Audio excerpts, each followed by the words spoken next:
fresh graduate. Ya, pada bulan November mendatang, pemerintah menambah kuota program magang nasional dari 20.000 di gelombang pertama menjadi 80.000 orang. Terhitung mulai November mendatang, pemerintah akan menambah kuota program magang nasional bagi lulusan perguruan tinggi menjadi 80.000 lowongan. Program magang berlangsung selama 6 bulan dan setiap peserta akan digaji sesuai upah minimum provinsi.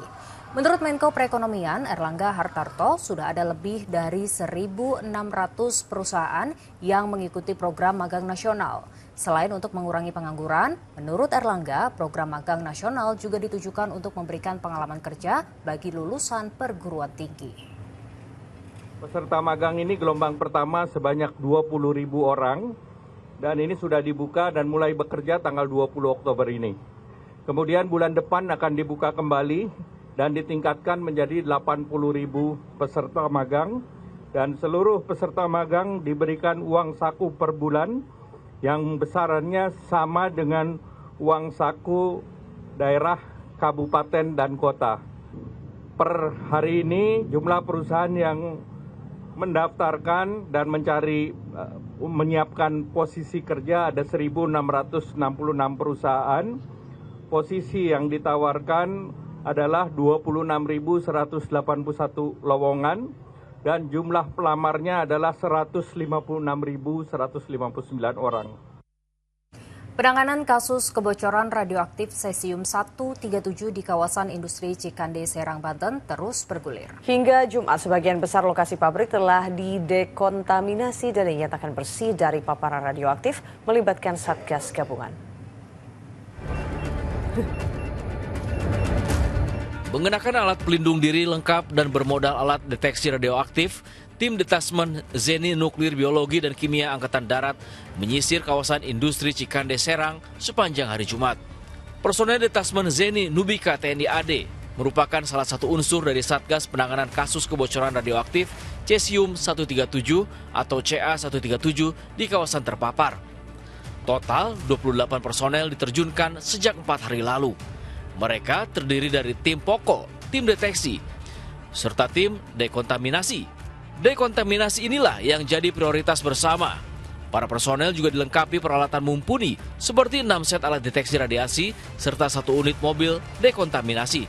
Prioritas penanganan yang kita lakukan yang pertama adalah melakukan dekontaminasi wilayah ya yang sudah terpapar cesium itu dan juga melakukan deteksi sampai di mana paparan cesium ini sampai hari ini. Dan Kepala Staf Angkatan Darat melalui asisten logistik ya itu selalu meminta laporan pada Pusiat dan kami juga selalu mengupdate baik kondisi personilnya maupun kondisi alat peralatan.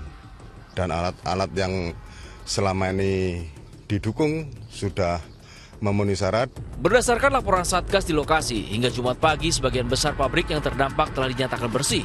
Satgas juga telah memetakan beberapa lokasi paparan dan sebagian besar lokasi telah dinyatakan bersih tanpa korban jiwa maupun paparan berlebih.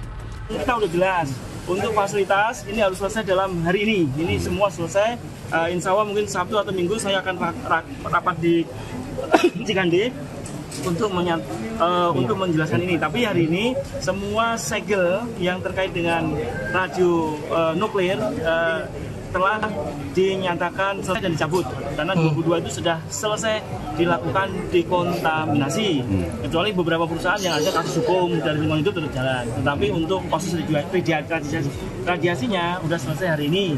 Kementerian Lingkungan Hidup menegaskan akan menyelesaikan kasus ini hingga tidak ada lagi polemik dan kekhawatiran di masyarakat, termasuk terkait proses hukum. Kasus ini sudah sampai tahap penyidikan dan akan ada penetapan tersangka. Tim Liputan 6 SCTV melaporkan. Nah, kalau yang ini kayaknya pada relate nih. Sadar nggak sih kalau belakangan ini Anda atau mungkin orang di sekitar ini banyak yang batuk, pilek, atau mungkin radang tenggorokan? Kalau ya kita ganti-gantian ya dari kemarin di kantor. Banget. Di kantor udah kayak paduan suara kan, uhuk sana, uhuk sini gitu. Bener banget lagi. Ini kemungkinan ada kaitannya juga nih Dana dengan ISPA atau infeksi saluran pernapasan akut yang lagi meningkat. Di Jakarta aja nih angkanya hampir 2 juta kasus.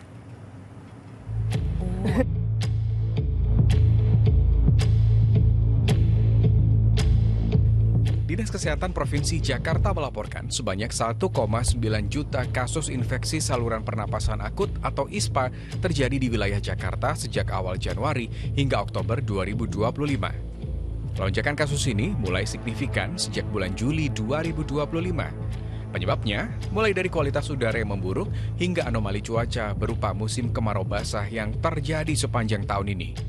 Ya, hal ini berdampak pada penurunan imunitas masyarakat, sekaligus memperbesar peluang penyebaran mikroorganisme penyebab infeksi pernapasan.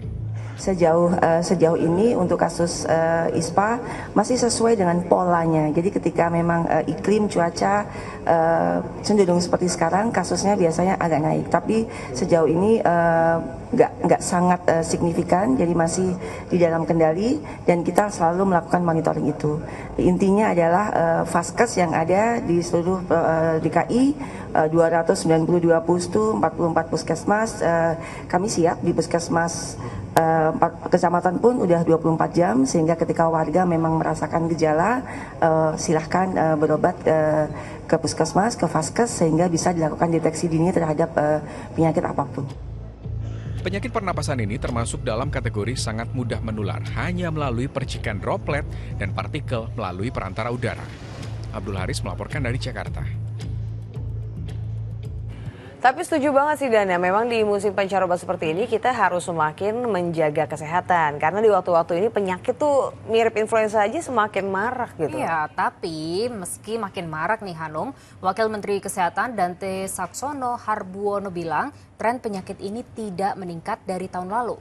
Terus gimana dengan COVID-19?